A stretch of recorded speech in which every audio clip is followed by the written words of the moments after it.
मेरी रूह अब भी जलाल के पेट में जिंदा थी।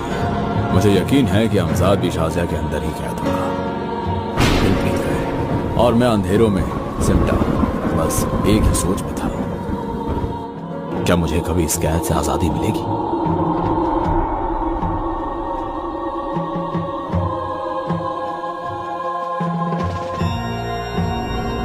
फिर एक दिन किसी ने जलाल को काला जादू करके उसे एक शरबत पिलाया और जैसे ही उसने वो शरबत पिया वो वहीं तड़पने लगा।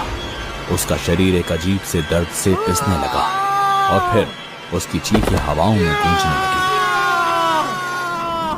और जैसे ही उसने अंतिम सांस ली मैं आजाद हो गया। मैं आजाद हूं, मैं आजाद हूं। मुझे समझ नहीं आ रहा था कि मुझे क्या करना चाहिए, लेकिन तभी कुछ अजीब हुआ। वो लड़का जिसने जलाल को जहर पिलाया था मेरी आवाज सुनकर अचानक वहीं रुक गया। उसके चेहरे पर डर साफ साफ नजर आ रहा था और फिर मुझे एहसास हुआ वो मेरी आवाज सुन पा रहा था। उसे लगा कि मैं कोई भूत हूं। क्या तुम मुझे सुन पा रहे हो बेटा? हाँ, पर आप है कौन? मुझे दिखाई क्यों नहीं दे रहे? क्योंकि मैं एक रूह हूं जो इस शैतान के अंदर कैद था। सही कहा आपने, ये एक शैतान ही है। पिछले महीने मुझे काम दिलवाने के बहाने अपने घर पर ले आया और गुलामों की तरह काम करवाता था।